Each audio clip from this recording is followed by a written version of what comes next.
Disclaimer: ang kwentong ito ay hango sa mga paniniwala, alamat, at karanasang ipinasapasa ng mga matatanda sa iba't ibang bahagi ng Pilipinas.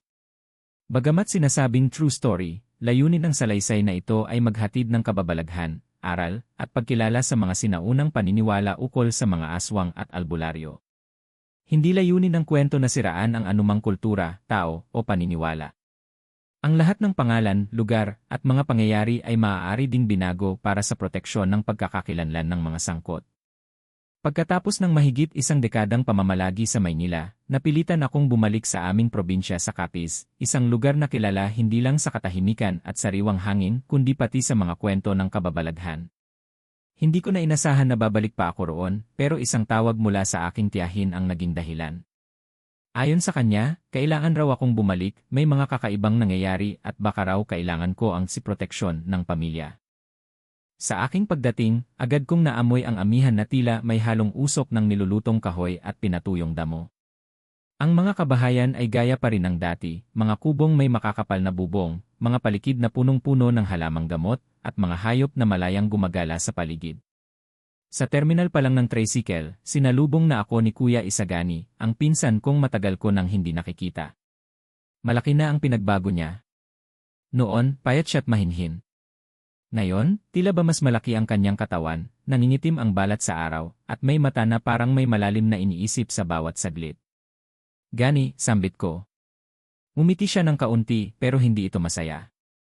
Halika at huwag na tayong magtagal pa rito, sabi niya. Hindi ligtas magtagal sa labas kapag malapit nang lumubog ang araw. Napakunot ang noo ko. Hindi ko pa nauunawaan ang ibig niyang sabihin. Sa isip-isip ko, baka nagbago lang ang kalakaran sa baryo. Ngunit habang tinatahak namin ang daan papunta sa aming bahay, nararamdaman ko ang kakaibang lamig ng hangin. Tahimik ang paligid at kakaunti ang tao sa kalsada. Sa mga mata ng mga bata at matanda na aking nadadaanan, may bakas ng kaba, parang may iniiwasan o tinatago. Pagdating sa bahay, sinalubong kami ni Tia Luming, ang nanay ni Gani. Napansin ko rin na marami ng mga halaman at palamuting pangalis ng malas sa paligid ng bahay. May mga dahon ng saging na nakatali sa mga poste, may mga bote ng langis na may nakalubog na buto ng bawang, at may isang altar na may lumang larawan ng isang albularyo. Kumain ka muna. Mamaya na tayo mag-usap, sambit ni Tia. Habang kumakain, tahimik lang si Kuya Gani. Ako naman ay puno ng tanong sa isip. Kaya matapos ang hapunan, niyaya ko siyang maglakad sa likod bahay, doon sa tabing sapa na dati naming pinaglalaruan noong mga bata pa kami. Gani, anong nangyayari dito? Bakit tila may tensyon sa lahat ng tao, tanong ko. Tumigil siya sa paglalakad at tumingin sa akin. Hindi ka ba nakarinig ng balita? 3 bata ang nawawala nitong nakaraang linggo. Isa ang natagpuan sa gubat, wala ng buhay at parang kinatasan.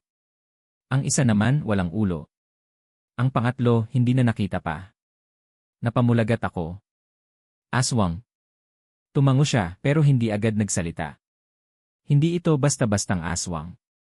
Iba siya. Matanda. Malakas. At alam niya kung sino tayo. Kinilabutan ako. Hindi ako naniniwala noon sa mga aswang. Para sa akin, kwento lang yon ng matatanda para takutin ang mga bata. Pero iba ang pagkakasabi ni Gani, may lalim, may bigat, at tila may katotohanan. Bakit mo sinabing alam niya kung sino tayo, tanong ko pa. Humugot siya ng malalim na buntong hininga.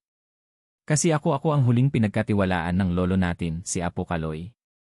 Ako ang tagapagmana ng kanyang karunungan bilang bantay ng baryo. Hindi ako ordinaryong tao, pinsan. At ikaw, hindi ka rin basta-basta. Nagkagulo ang isipan ko. Hindi ko inasahan ang mga salitang iyon.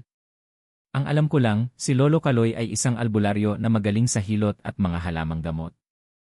Pero hindi ko alam na may itinatagong mas malalim pang kakayahan.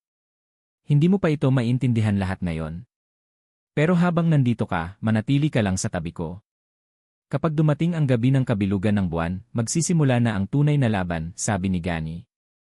Kinabahan ako, pero sa isang banda, pakiramdam ko ay nasa tamang lugar ako. Parang may dahilan kung bakit ako pinabalik. At marahil, gaya ni Gani, may papel din akong kailangang gampanan. Habang papalubog ang araw, naramdaman ko ang unti-unting pagdilim ng paligid. Hindi lang dahil sa oras, kundi dahil sa mga aninong unti-unting sumusulpot sa likod ng mga punong kahoy. At doon ko unang naramdaman, hindi lang takot, kundi ang simula ng isang kwento na magbabago sa aking buhay magpakailanman. Kinabukasan, maaga akong nagising sa kakatwang tunog ng mga manok. Hindi ito yung normal na tilaok na gumigising sa bukang liwayway. Ito ay parang magulong pagsigaw, paulit-ulit at may kasamang kaluskos sa labas ng bahay. Napabangon ako at agad sumilip sa bintana. Sa labas, may ilang mga tao na nagkukumpulan sa tapat ng bahay ni Mang Seling, ang matandang mangingisda sa may dulo ng kalsada. Bumaba ako't sumunod kay Gani na mabilis na lumabas ng bahay. Habang papalapit kami sa umpukan, narinig ko ang bulungan ng mga tao. Wala yung mga manok ni Mang Seling, parang nilipad lang. Walang bakas ng dugo, pero bakas ng paa na parang hayop tapos biglang naglalaho sa may puno ng saging. Nang sumilip ako sa loob ng bakuran, nakita ko ang mga nabuwal na kulungan ng manok. Wasak ang mga ito, pero walang bakas ng away o kagat na tipikal sa mga aso o uwak. Tila sinadyang sirain ng isang matalinong nilalang. Si Mang Seling, hawak ang kanyang sombrero, ay parang tulala. Hindi ito normal, bulong ni Gani sa akin. Dumarating na sila. Mga aswang, tanong ko. Tumango si Gani, pero hindi na nagsalita pa. Alam kong ayaw niyang takutin ang ibang mga kapitbahay. Sa paglipas ng araw, mas marami pang insidente ang naiulat sa baryo.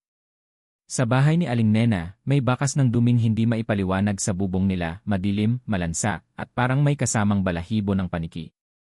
May ilang batang biglang nilalagnat sa gabi at sinasabing may sumusubok daw umupo sa kanilang dibdib habang sila'y natutulog. May isa pang kwento na halos hindi ko malimutan.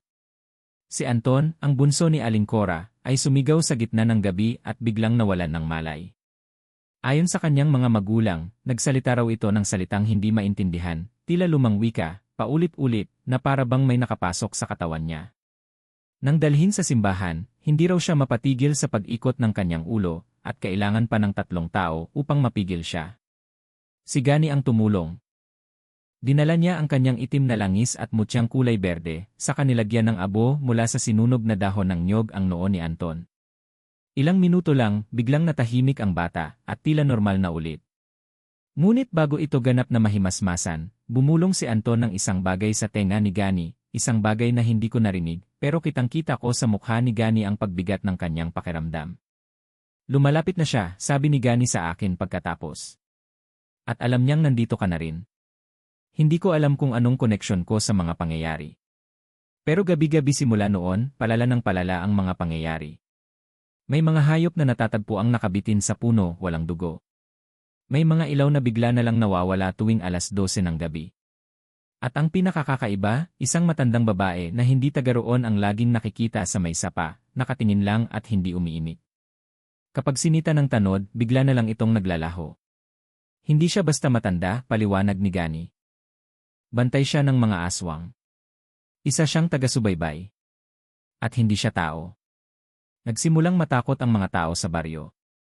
Maging ang mga matatanda na sanay sa mga kwento ng kababalaghan ay tila nawalan na ng lakas ng loob. Sa gabi, halos walang lumalabas. May ilan na tumutugtog ng dasal sa radyo, ang iba naman ay nagsusunog ng dahon ng kamangyan.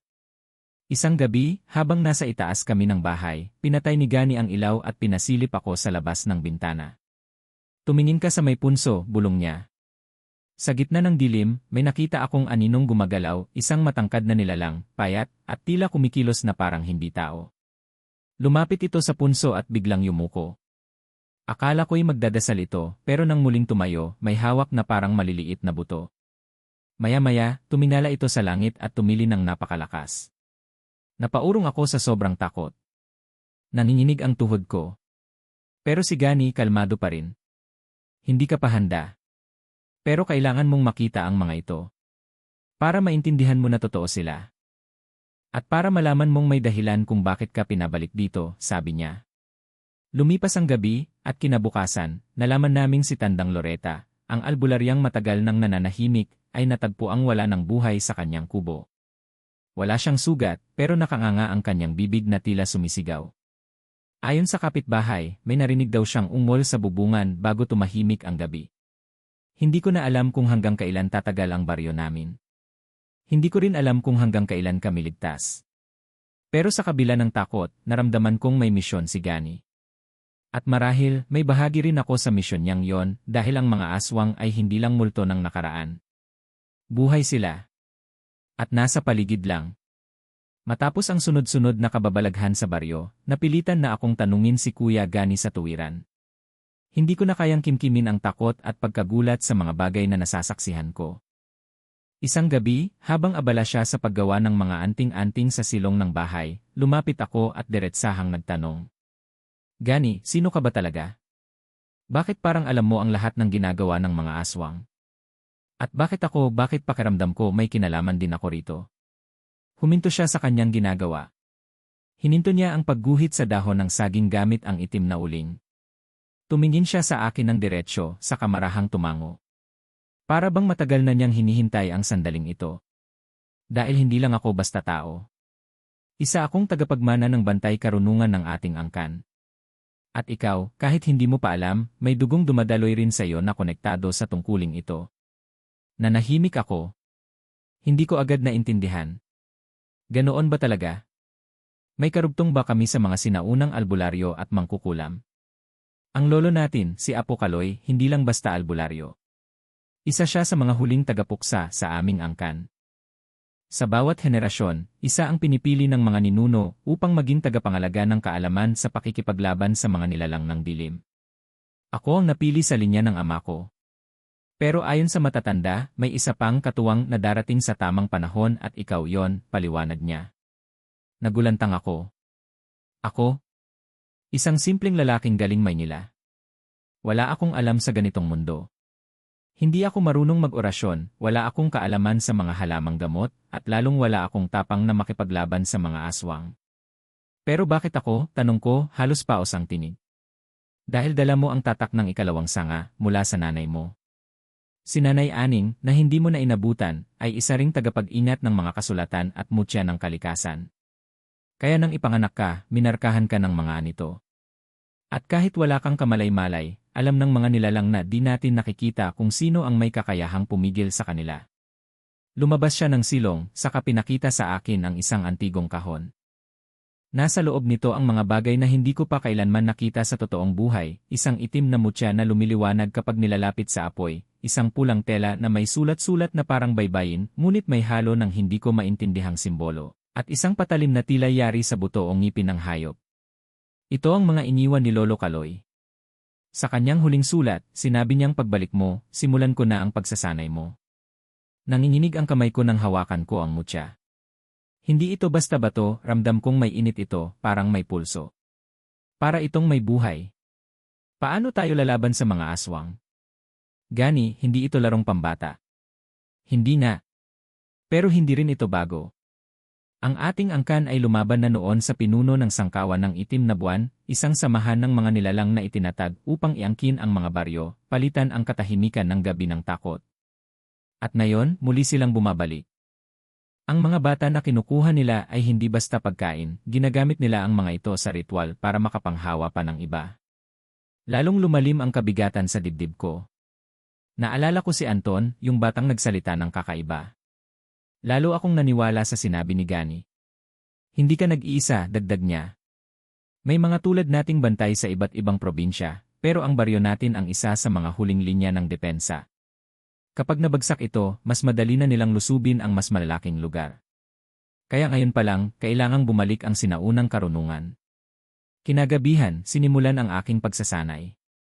Tinuruan ako ni Gani kung paano gumamit ng halamang gamot, paano alamin kung alin ang panlaban sa masamang espiritu, at alin ang nakakalason sa aswang. Tinuruan din niya ako ng unang antas ng dasal pampigil, isang orasyon na hindi kailangang isigaw, kundi isipin at damhin habang kaharap ang panganib. Hindi sa lakas ng katawan na nanalo ang mga bantay, ani Gani habang pinipiga ang ugat ng isang damong ligaw. Kundi sa tibay ng loob at linis ng intensyon. Sa mga gabing sumunod, mas marami pa akong natutunan, paano magbasbas ng langis, paano tukuyin ang mga nilalang na nagpapanggap na tao, at paano makiramdam sa enerhiya ng paligid. Ngunit kasabay nito, mas naging matindi rin ang mga pagsubok. Minsan, habang naglalakad kami sa kakahuyan, may sumitsit sa tenga ko na tila boses ng kakilala kong matagal ng patay. Sa iba namang pagkakataon, parang may humahawak sa balikat ko habang wala naman akong kasabay. Subok lang yan, sabi ni Gani. Tinitignan nila kung bibigay ka. Huwag kang papaapekto. Hanggang sa isang gabi, habang nagpapraktis kami ng paglagay ng proteksyon sa paligid ng baryo gamit ang abuhing alikabok ng lumang anting-anting, may dumaan sa likod bahay, isang aninong mabilis at halos hindi makita. Sabay kaming napalingon. At doon ko unang narinig ang mababang tinig na parang hindi sa tao. Hindi nyo kami mapipigilan. Huli na kayo. Mabilis na sinindihan ni Gani ang isang sinaunang insenso na amoy dahon ng gabi at balat ng ahas. Biglang naglaho ang anino pero naiwan ang mabahong amoy ng nasunog na balahibo. Humarap si Gani sa akin. Simula ngayon, hindi na ito pagsasanay. Nagsimula na ang giyera. At ikaw ang kailangan ko sa tabi ko. Dumating ang gabi ng kabilugan ng buwan. Mula pa lamang sa hapon, kakaiba na ang ihip ng hangin. Malamig ito pero hindi preskong malamig, kundi parang humahaplos na may kasamang babala. Ang mga ibon sa paligid ay tila naglaho, at ang mga alagang aso ng mga kabahayan ay panay ang tahol, lalo na kung papalapit na ang dilim. Para sa mga taga-baryo, alam na nila ang ibig sabihin nito, may hindi pangkaraniwang mangyayari. Sa loob ng bahay, abalang-abala si Kuya Gani sa paghahanda. May nilalatag siyang mga bilog na guhit sa sahig gamit ang giniling na abo at durog na asin. May mga kandilang itim at puti sa apat na sulok ng bahay. Nakasabit din ang isang lumang palaspa sa bawat bintana, pinatuyo, binasbasan, at pinaikot sa apoy ng insenso. Ako naman ay abala rin ayon sa kanyang utos. Pinupunasan ko ang mutyang bigay sa akin ni Gani, habang inuusal ang dasal na itinuro niya sa akin ilang gabi na ang nakaraan. Ngayong gabi, maaaring hindi na tayo makabalik sa dati, seryosong sabi ni Gani. Maaaring may mawala, maaaring may masaktan. Pero kailangan nating harapin ito. 9:00 ng gabi. Sa bubungan ng bahay ay naririnig na ang pagkaluskos, hindi ng pusa, kundi ng mas malalaki. Sa labas ay parang may mga paang dumadaan, pero hindi maririnig ang boses. Lahat ng kapitbahay ay tila nakasara na sa loob ng kani-kanilang tahanan, ngunit sa hangin, damang-dama ko ang presensya ng mga mata na nakatitig sa bawat galaw namin. 10:00 may naganap. Isang malakas na sigaw ang pumunit sa katahimikan ng gabi. Mula ito sa bahay ni Aling Celia. Napasugod kami ni Gani. Ngunit bago pa kami makarating, nasalubong namin ang isang tanod, si Mang Erning, nanginginig, duguan ang braso, at namumutla. Si Celia hindi na siya tao, anas niya. Pagdating namin sa bahay ni Aling Celia, wasak ang pinto. Sa loob, nagkalat ang mga upuan, basag ang mga pinggan, at may mga bakas ng kuko sa dingding. Sa gitna ng sala, may aninong nakaupo, nakatalikod. Nilapitan ni Gani, hawak ang kanyang anting-anting na pinapainit sa palad. Celia, bulong niya. Hindi mo kailangang saktan ang sarili mo. Ngunit nang lumingon ang nilalang, hindi na si Aling Celia ang nasa harapan namin. Bagkus, isang babae na wala na sa tamang anyo, nanlilisik ang mata, mahaba ang dila, at ang mga kuko ay matutulis na parang tigre. Ang balat niya ay parang nalalagas, at ang bibig ay bukas na tila may sinisigaw na wika ng dilim. Mga tagapangalaga, matagal na namin kayo inaabangan, hiyaw ng nilalang. Hindi nag-atubili si Gani. Inilabas niya ang mutyang may langis at winisik sa direksyon ng halimaw. Napasigaw ito, at sa isang iglap, tumalon ito pataas, dumaan sa bubong, parang hayop.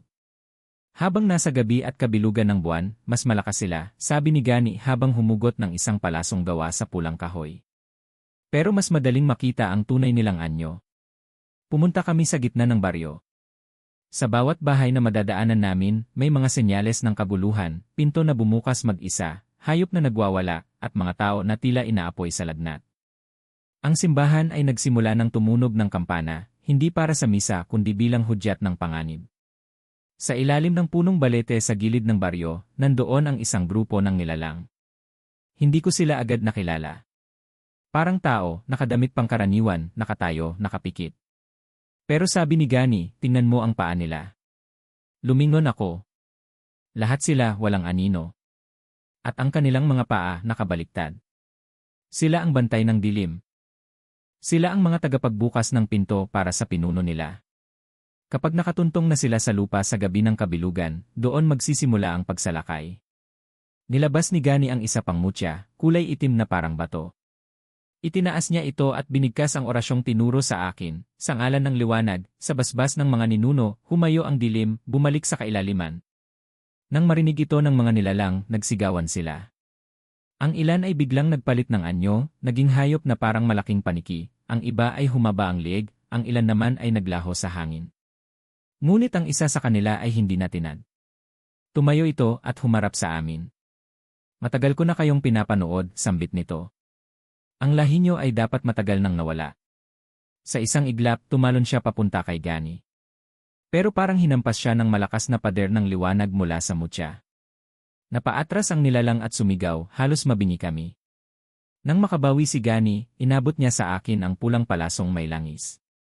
Ito na ang oras. Ipakita mong hindi ka lang bisita sa baryong ito. Isa kang tagapagmana ng ating lahi. Nagdalawang isip ako, nanginginig ang kamay. Pero naalala ko si Anton, si Mang Erning, si Aling Celia, lahat sila, biktima ng mga nilalang na ito. Isinugod ko ang sarili ko, inabot ang tamang distansya, at itinusok ang palaso sa dibdib ng nilalang. Tumili ito, lumiyab at sumambulat sa air. Kasabay nito, ang lahat ng iba pang nilalang ay biglang naglaho. At ang buwan, na kanina'y bilog na bilog, ay tinakpan ng makapal na ulap. Tahimik. Malamig. Wari bumalik ang katahimikan ng baryo. Pero alam kong hindi pa tapos ang lahat. Matapos ang labanan sa ilalim ng kabilugan ng buwan, ilang araw na tila hindi namin naramdaman ang presensya ng dilim. Tahimik ang baryo, ang mga aso ay tahimik na ulit sa gabi, at ang mga kuliglig ay muling bumalik sa kanilang masayang huni. Ngunit sa likod ng katahimikang iyon, alam naming hindi pa tapos ang lahat. Ang gabi ng pagbubunyag ay isang babala lamang, panimula ng mas malawak na salakay. Nalugmok lang sila, ani Kuya Gani habang nakatingin sa apoy sa gitna ng aming bakuran. Pero hindi sila tuluyang nawala. Humahanap lang sila ng paraan para bumalik, mas malakas, mas marami. Dito na niya ako sinimulan sa isang seryosong yugto ng aking pagsasanay, ang paunahing aralin sa pagdepensa at pag-atake. Orasyon at pagtuklas sa sariling lakas tuwing umaga, bago pa sumikat ang araw, dinadala ako ni Gani sa gilid ng sapa sa likod ng baryo. Doon niya ako tinuturuan ng mga sinaunang orasyon. Hindi ito gaya ng dasal na naririnig sa simbahan. Ito ay may himig, may ritmo, at tila dumadaloy sa dugo ang kapangyarihan nito. Isipin mo hindi lang ito salita. Ito'y kapangyarihan mula sa iyong ninuno. Kailangan mong maramdaman ang koneksyon sa lupa, sa hangin, sa tubig, at sa apoy, wika ni Gani. Nahirapan ako sa una. Hindi madali ang magsalita ng mga salitang hindi ko naiintindihan habang nakatuon ang isip sa isang layunin.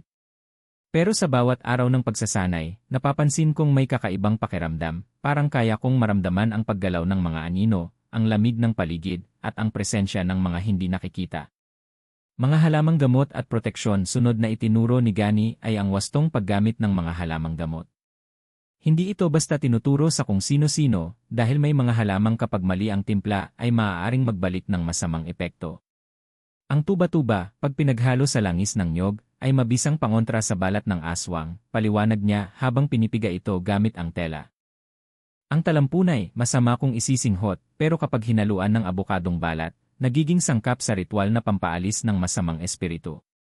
Lumikha kami ng iba't ibang botelya ng proteksyon, langis na pumipigil sa paglapit ng mga nilalang, pulbos na isinusuka ng aswang kapag nalanghap, usok mula sa tuyot pinatuyong ugat ng Tikamangyan ligaw, na nagpapakita ng aninong itinatago sandatang espiritual hindi sapat ang anting-anting at orasyon. Sa labanang pisikal, kailangan din ng sandata. Binigyan ako ni Gani ng isang kutsilyong may ukit na baybayin, ito raw ay gawa sa pinaghalong bakal at ngipin ng lumang buwayang itim. Hindi ito basta kutsilyo, ani niya. Kung hawak mo ito ng may paninindigan, nababasag nito ang balat ng aswang kahit gaano pa kakunat. Tinuruan din niya ako ng tamang pagbitbit, hindi basta atake, kundi may kombinasyon ng pag-orasyon at pagsingit ng langis sa talim bago itarak. Sinanay ako gabi-gabi sa ilalim ng liwanag ng lampara. Sa bawat hampas, nararamdaman ko ang pagbilis ng aking katawan, ang paghasa ng aking pakiramdam. Pakiramdam at pagkilala sa kaaway ang pinakamahirap sa lahat ay ang kakayahang makilala ang anyo ng isang aswang na nagtatago sa katauhan ng tao. Nagpapanggap silang kapitbahay. Kaibigan. Minsan, pamilya pa, sabi ni Gani. Pero may mga palatandaan. Ilan sa mga itinuro niya, walang anino tuwing liwanag ng araw na bubulol kapag tinanong tungkol sa Diyos o binigyan ng dasal, hindi makatawid sa hangganan na may asin at banahaw, biglang nag-iba ang tono ng boses kapag madaling araw bilang pagsasanay. Dinala niya ako sa palengke. May ilang tao siyang pinaturo sa akin kung aswang ba o hindi. Sa una, puro mali ako, may isa pa nga akong tinurong matanda na ordinaryong nagtitinda lang pala ng gulay. Pero sa huli, nagtagumpay akong matukoy ang isang lalaking may kasamang matigas ang katawan at hindi umiinit. Isa siyang taga-subaybay, hindi pa ganap na aswang. Pero delikado pa rin siya, ani Gani. Paghahanda ng baryo, habang patuloy ang pagsasanay ko, sinimulan rin ni Gani ang pagpapalakas ng buong baryo. Tumulong ang ilang matatandang lalaki at babae, ang ilan sa kanila ay dati ring tinuruan ni Apo Kaloy, at ngayon ay muling bumalik upang tumulong sa laban. Naglatag kami ng aswang traps sa paligid, ito ay mga bitag na gawa sa asin, pinatigas na langis, at mutyang nilubog sa dugo ng hayop. Inorasyonan namin ang 5 puno ng nyog sa paligid ng baryo upang maging bantay hangganan. Sa gitna ng plaza, itinayo ang isang panandang apoy na hindi pwedeng mamatay. Araw-gabi itong binabantayan dahil ayon kay Gani, kapag nawala ang apoy, mas madaling makapasok ang pinuno ng kadiliman. Simula ng paghahanda sa malaking laban sa isang gabing tahimik, habang nakahiga kami sa itaas ng bahay, tinanong ako ni Gani, handa ka na ba kung sakaling kailangan mong isakripisyo ang sarili mo? Hindi ako agad nakasagot. Pero sa isip ko, hindi lang buhay ko ang nakasalalay, kundi ang buong baryo. At sa bawat batang natatakot matulog, sa bawat ina na nawalan ng anak, at sa bawat pamilyang lumaban ng tahimik, naroon ang dahilan. Tumango ako. Hindi pa ako ganap na handa. Pero hindi ako atras. Isang linggo matapos ang aming matinding paghahanda, dumating ang pinangangambahan naming gabi. Walang buwan sa langit, at kahit walang ulan ay tila madulas ang lupa at mabigat ang hangin. Iba ang simoy, para bang humihina mismo ang paligid, mabagal, malamig, at may halong panganib. Sa ganitong katahimikan, mas malakas ang tibok ng puso kaysa kahit anong tunog. Nasa gitna kami ng baryo, sa palibot ng apoy na walang humpay na sinisindihan. Nandoon sina Kuya Gani, ako, at ilan pang matatanda na may taglay ding kaalaman, si Lolo Danding na may baston ng mulawin, si Aling Iyay na may hawak na bote ng panghulma ng anino, at si Mang Lito na tagagawa ng mga pangontra. Ngayong gabi sila lulusob. At hindi lang isa. Hindi lang 3. Sangkawan ang darating, babala ni Gani habang hawak ang kanyang itim na mutya. Ang unang alon ng mga nilalang 10:00 pa lang ng gabi, nagsimulang mag-ingay ang mga aso. Sa paligid ng baryo, may mga aninong mabilis na kumikilos, parang mabibilis na pusa, ngunit may anyong tao. Sa bubong ng bahay ni Aling Belen, may nakita akong nilalang na may pakpak at mukhang parang sinaniban ng unggoy. Sa gilid ng ilog, may mga humahagikik at gumagapang na parang uod na may mukha ng bata. Simulan na natin, sigaw ni Gani. Agad niyang binigkas ang unang orasyon, habang inihagis ang pulbos ng abo at balat ng kahoy na ipinahid sa apoy. Biglang lumakas ang apoy at nagliyab ng bughaw. Ang mga aninong kanina ay nagtatago sa dilim ay nagpakita ng anyo, isa-isang nagsilabasan ang aswang. May lumilipad na babaeng mahaba ang buhok, nakabaluktot ang paa, at may baling braso na parang pinilit na tumubo sa maling paraan. May lalaking tila butot balat ngunit may matatalas na kuko. At pinakakatakot, isang nilalang na mukhang tao, ngunit may bunganga sa tiyan, at mula roon ay may dila siyang mahaba at humahagilap ng biktima. Ang depensa ng mga bantay nakapwesto kami sa 4 na sulok ng baryo. Ako ay binigyan ni Gani ng tungkuling protektahan ang gilid ng silangan, malapit sa punso kung saan madalas nagpapakita ang mga taga-subaybay. Sa aking tabi ay isang batang alagad ni Lolo Danding, si NN, 12 anyos pa lang, ngunit may kakayahang makakita ng anyo ng kaluluwa. Kuya, may paparating, bulong ni NN. Tinapakan ko ang bitag na asin, at sa isang iglap, sumabog ang alikabok na may halong dahon ng banahaw. Sumigaw ang isang aswang at bumagsak mula sa puno, isang babae, duguan ang mata, at sunog ang balat. Isang babaeng wakwak. Hindi siya ang huling darating, wika ni Gani mula sa kabilang dulo ng baryo. Sunod-sunod ang paglusob. May sumubok pumasok sa simbahan. Pero agad itong sinabuyan ni Aling Iyay ng langis na inorasyonan ng 7 araw. Ang nilalang ay nabulag at nagsisigaw habang unti-unting nagliyab. Sa plaza, may isang higanteng nilalang, hindi masasabing tao, hindi rin hayop. Parang hinubog sa galit at itim na alikabok. Pinukpok ito ni Mang Lito gamit ang baston ng mulawin habang umaawit ng lumang dasal sa salitang waray. Mga nawalan, mga lumaban, hindi lahat ay nakaligtas. Si Mang Felix, isa sa mga matanda sa baryo, ay tinamaan ng dila ng tiyan aswang. Hinila siya sa ilalim ng bahay at hindi na namin naisalba. May ilang kabataan din na tinamaan ng itim na hangin, isa itong uri ng sumpa na nagpapahina sa katawan at nagpapalabo sa isip. Ngunit mabilis ang naging tugon ng mga albularyo. Walang iwanan, sigaw ni Gani. Ang bawat isa sa atin ay sandata rin. Bawat kabahayan ay nagsindi ng kandilang itim at puti. Bawat bata ay may hawak na mutyang may krus. Kahit ang mga nanay na dating tahimik ay matapang na humarap sa bintana, sabay sabing, sa ngalan ng liwanag at pagmamahal, lumayas ang nilalang ng kadiliman. Ang pinuno ng dilim 12:30 ng gabi, tumigil ang lahat ng ingay. At mula sa gitna ng kagubatan, lumabas ang isang nilalang na hindi gaya ng iba. Nakasuot ito ng damit na tila galing sa lumang panahon, mahaba, itim, at may pulang sintas. Wala itong mata, at ang balat nito ay parang gawa sa abo. Tayong lahat ay mga anino lang ng nakaraan, wika nito. Ngunit kayo, mga tagapagbantay, ay hadlang sa pagbabalik ng gabi. Naglakad ito papalapit sa gitna ng plaza. Lahat kami ay natahimik. Siya na yon, bulong ni Gani. Ang matandang aswang, pinuno ng sangkawan ng itim na buwan. Kailangan nating isara ang pinto ng anino. Hinugot ni Gani ang itim na mutya, at ibinigay sa akin ang pulang palasong may sagradong langis. Ito na ang huling pagkakataon. Ikaw na ang magtapos. Humakbang ako sa harap. Lahat ng takot, kaba, at pag-aalinlangan ay nilamon ng determinasyon. Tumutulo ang pawis sa noo ko. Ang mundo ay parang tumigil sa pag-ikot. At noong papalapit na ang nilalang, ibinuga ko ang lahat ng lakas ng loob ko, at ibinigkas ang orasyon, sa ngalan ng liwanag, dugo, at pangalan ng aming lahi, wakasan ang dilim, at ibalik ang katahimikan. Itinusok ko ang palaso sa lupa, kung saan nagtatagpo ang 4 na hangganan ng baryo.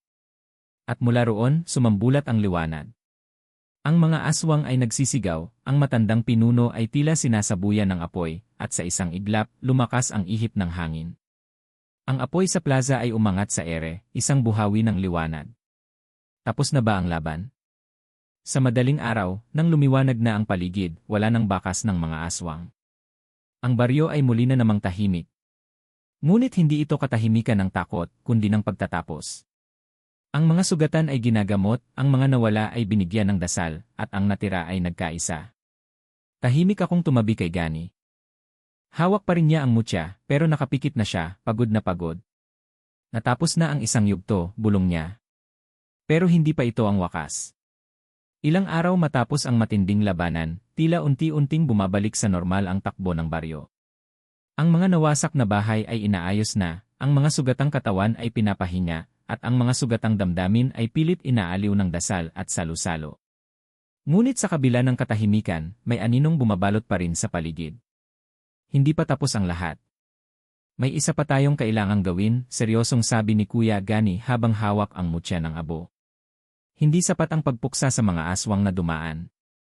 Kailangan nating isara ang daan ng dilim, ang pinagmulan ng kanilang lakas, ang kasaysayan ng daan ng dilim sa isang lumang kasulatan na iniingatan ni Lolo Danding, isinulat ng mga ninuno ng aming angkan ang tungkol sa daan ng dilim. Isang lugar sa ilalim ng lupa, karugtong ng punso at masukal na gubat, na siyang nagsisilbing pintuan para sa mga nilalang ng kadiliman.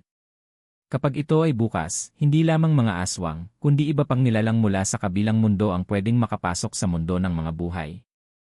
Nabuksan ito noong ang baryo natin ay binigyan ng alay sa kabubatan, kwento ni Gani. Isang batang inialay ng mga traidor na ninuno kapalit ng ginto at kapangyarihan. Mula noon, minarkahan ang lupain natin. Hanggang ngayon, sinisingil pa rin tayo ng mga nilalang sa ilalim. Hindi ako makapaniwala. Parang hindi makatarungan na ang mga kasalanan ng nakaraan ay kami ang kailangang magbayad. Ngunit ganoon nga ang katotohanan. At may natatanging paraan lamang para isara ang pintuan, isang ritual na ginagamitan ng huling alay, isang nilalang na may taglay ng dugong bantay at pusong dalisay. Ang huling ritual sa ilalim ng punong balete sa dulong bahagi ng gubat, naghanda kami ng altar, gawa sa bato, alikabok ng nyog, at itim na tela na may ukit ng sinaunang baybayin. Sa gitna, inilagay ni Gani ang 3 mutya, ang puting mutya ng kabutihan, ang itim na mutya ng balanse, at ang pulang mutya ng sakripisyo. Isa sa atin ang kailangang magsanib ng orasyon, katawan, at mutya upang isara ang pintuan. Ngunit ang sinumang magsagawa ng ritual ay hindi na makakabalik, seryosong sambit ni Gani. Napatingin ako sa kanya. Gani, huwag mo sabihin ikaw ang wala nang mas karapat-dapat kundi ako, wika niya habang nakangiti. Matagal ko nang alam ang tungkulin kong ito. Ako ang bantay ng ating lahi. Isa itong kapalit para sa katahimikan ng mga susunod na salinlahi. Hindi, sagot ko. Kung may sakripisyo man, ako na lang. Ako rin naman ay may dugong tagapagmana, di ba? Ngunit mumiti lamang siya. Ang papel mo ay higit pa dyan. Ikaw ang susunod na tagapagdala ng liwanag. Hindi pwedeng ikaw ang mawala. Pagsisimula ng ritual habang umiikot ang buwan sa kalangitan, sinimula ni Gani ang dasal. Isa itong orasyon na hindi pa niya tinuro sa akin, masalimuot, mabigat, at tila inuukit sa hangin ang bawat pantig. Nangangatog ako sa gilid ng altar. Si Lolo Danding, si Aling Iyay, at si Mang Lito ay nakapalibot, umaawit ng pangalawang tinig sa ritual. Ang lupa ay nagsimulang manginig. Mula sa ilalim ng punso, lumabas ang malamig na hangin. Sumulpot ang anino ng mga nilalang, hindi na sila ganap na aswang, ngunit mga espiritong umiiyak sa hangin. Gani, pwede pa nating itigil ito, sigaw ko. Ngunit hindi na niya ako nilingon. Tumayo siya sa gitna ng altar, hawak ang pulang mutya. Sa ngalan ng lahi ng mga bantay, sa pangalan ng bawat inosenteng nasaktan, sa kapalit ng katahimikan, tanggapin niyo ang alay na ito. Itinusok niya ang mutya sa kanyang dibdib.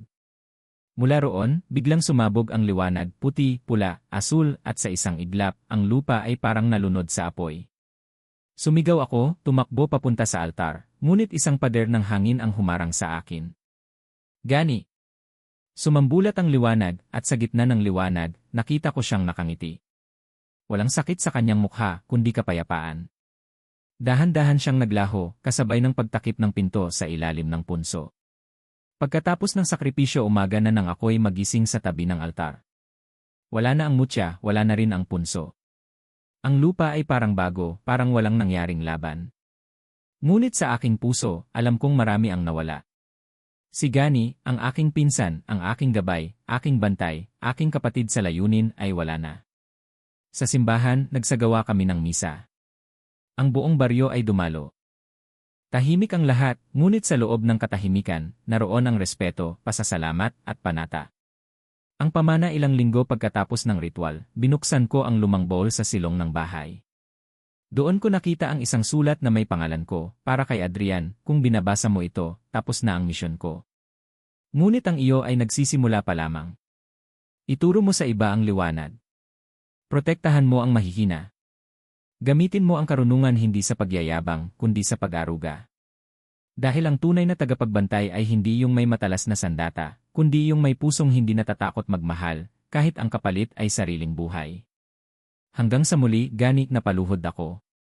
Pero habang binabasa ko ang sulat, naramdaman kong may mainit na liwanag sa puso ko. Hindi ito apoy. Hindi rin ito sakit. Isa itong pangako. Ilang buwan na ang lumipas mula ng isakripisyo ni Kuya Gani ang kanyang sarili upang tuluyang maisara ang daan ng dilim. Ngunit sa bawat araw na dumarating, ang kanyang alaala ay patuloy na nananatili sa bawat sulok ng baryo, sa bawat aninong dumaraan, sa bawat kaluskos ng hangin tuwing gabi. Siya ang naging liwanag sa gitna ng kadiliman at ngayon, ako na ang kailangang magpatuloy. Ang bagong tagapagbantay mula nang nawala si Gani, ang mga matatandang albularyo at mga natirang tagapangalaga ng baryo ay lumapit sa akin. Hindi na ako itinuturing na tagasunod. Sa kanilang mga mata, ako na ang bagong bantay. Adrian, wika ni Lolo Danding, hindi mo na kailangang hintayin pang lumaki ka sa edad. Sapagkat sa ginawa mong pakikibaka at sa tapang mong hinarap ang dilim, ikaw ay ganap na ngayon. Tinanggap ko ang titulo hindi bilang isang karangalan, kundi bilang isang responsibilidad.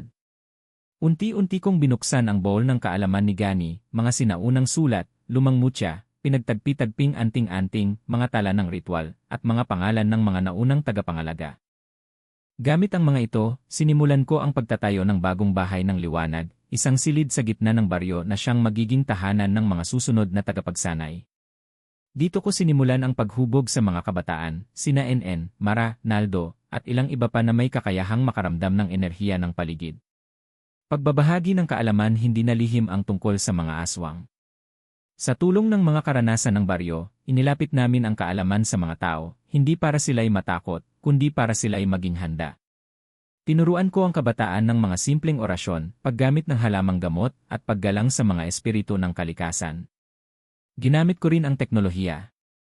Ginawa naming digital ang ilang kasulatan, isinulat sa notebook at laptop, at kinopya para sa iba pang baryo.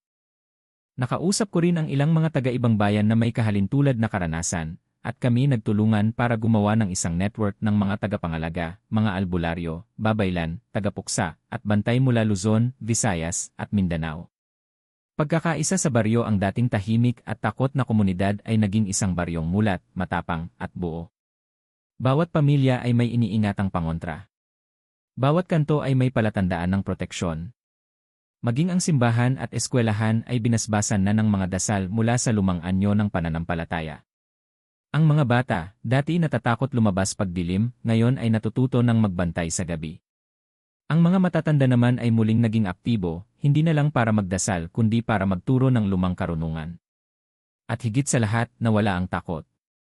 Napalitan ito ng tapang at tiwala, tiwala sa isa't isa, at tiwala sa sarili.